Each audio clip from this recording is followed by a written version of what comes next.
ঘরোয়া রান্না উইথ ব্লগে সবাইকে স্বাগত জানিয়ে আজকে রেসিপি শুরু করছি ব্রেড চিজ রোল। কিভাবে আমি এই রেসিপিটি বানাবো সেটাই আপনাদের সাথে শেয়ার করছি। চলুন তাহলে রেসিপিটি শুরু করা যাক। সবার প্রথমে আমি এখানে 6টি স্লাইস ব্রেড নিয়ে নিয়েছি। ব্রেডের এই ধারগুলো কেটে দেব। কেটে নেওয়ার পর এগুলো দিয়ে ব্রেড ক্রাম্বস বানিয়ে নেব। তার জন্য মিক্সির জারে এগুলো দিয়ে দেব, দিয়ে গ্রাইন্ড করে নেব। ফ্রাইং প্যান গরম করে তাতে গ্রাইন্ড করা ব্রেড ক্রাম্বসগুলো দিয়ে দেব, দিয়ে কিছুক্ষণ নাড়াচাড়া করে নেব যতক্ষণ না পর্যন্ত একটু কড়কড়ে ভাব আসছে। এখানে দেখুন ব্রেড ক্রাম্বস ভাজা হয়ে গেছে। দিয়ে এগুলো প্লেটে নামিয়ে নেব, দিয়ে ঠান্ডা করে নেব। কড়াইতে 2 চামচ সাদা তেল দেব। গরম হয়ে গেলে তাতে একটা পেঁয়াজ কুচি দিয়ে দেব। পেঁয়াজ কুচি দিয়ে দেওয়ার পর কিছুক্ষণ ভেজে নেব। কিছুক্ষণ ভেজে নেওয়ার পর এর মধ্যে করে কাটা গাজর আর ক্যাপসিকাম দিয়ে দেব। তার সঙ্গে স্বাদ মতো লবণ দিয়ে দেব। দিয়ে দেওয়ার পর ভালো করে নাড়াচাড়া করে নেব।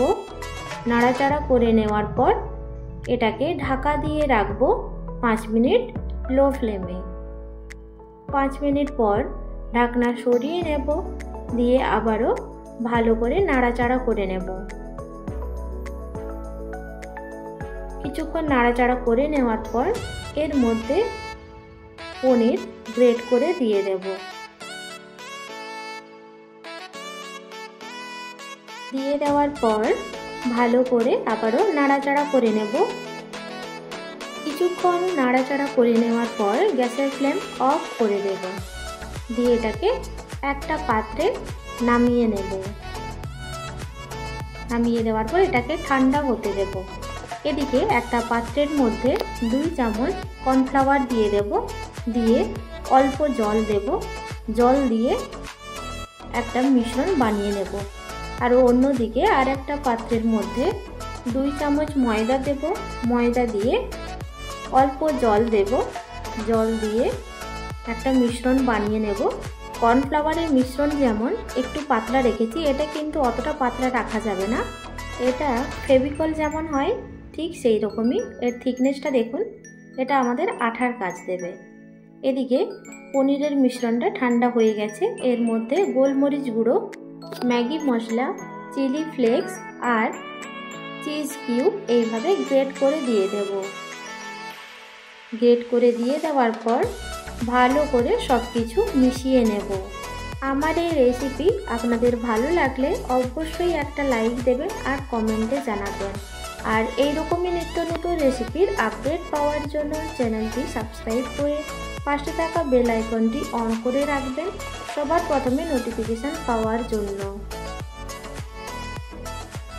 ভালো করে মাখানো হয়ে গেছে। দিয়ে এটাকে সাইডে রেখে দেব। একটা ব্রেড নিয়ে নিয়েছি, দিয়ে এটাকে বেলে নেব। যেমনভাবে আমরা রুটি বেলি ঠিক সেই রকমভাবে এটাও বেলে নেব। বেলে নেওয়ার পর রেডি করে রাখা ময়দার যে মিশ্রণ সেটা লাগিয়ে দেব। আমি যেভাবে লাগাচ্ছি আপনারাও ঠিক একইভাবে এইভাবে লাগিয়ে নেবেন। এর ধারগুলোই লাগিয়ে নেব।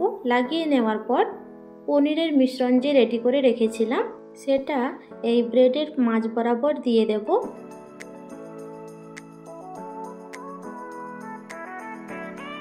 দিয়ে দেওয়ার পর এইভাবে রোল করে নেব। আমি যেই রকমভাবে করছি আপনারাও ঠিক একইভাবে করে নিতে পারবেন। আরও একটা বানিয়ে দেখাচ্ছি। আমি যেমনভাবে এই ব্রেড চিজ রোল বানাচ্ছি ঠিক একই প্রসেসে আপনারাও যদি বানান এই ব্রেড চিজ রোল খেতে অসাধারণ হয়। এখানে সব ব্রেড চিজ রোল বানিয়ে নিয়েছি। দিয়ে এগুলোকে কোট করে নেব। তার জন্য আমরা যে রেডি করে রেখেছিলাম কর্নফ্লাওয়ারের মিশ্রণ তার মধ্যে প্রথমে দেব, তারপরে ব্রেড ক্রাম্বসের মধ্যে এইভাবে কোট করে নেব। এইভাবে প্রত্যেকটা ব্রেড চিজ রোল এইভাবে কোট করে নেব। এখানে দেখুন সবগুলো রেডি করা হয়ে গেছে। দিয়ে এগুলো ভেজে নেব। ভেজে নেওয়ার জন্য আগে থেকেই তেল গরম হতে বসিয়ে দিয়েছি। ব্রেড চিজ রোলগুলো দিয়ে দেব। দিয়ে দেওয়ার পর একদিক ভাজা হতে দেব। একদিক ভাজা হয়ে গেলে অপর দিকটাতেও উল্টে পাল্টে দেব। আর ফ্লেমটা থাকবে মিডিয়াম ফ্লেমে ব্রেড চিজ রোল ভেজে নেব। দুই দিক ভাজা হয়ে গেছে, দিয়ে এগুলো তুলে নেব। আমার এই রেসিপি আপনাদের ভালো লাগলে অবশ্যই একটা লাইক দেবেন আর কমেন্টে জানাবেন। আজ তাহলে এই পর্যন্ত, দেখা হবে নতুন একটা রেসিপি নিয়ে। সবাই ভালো থাকবেন, সুস্থ থাকবেন।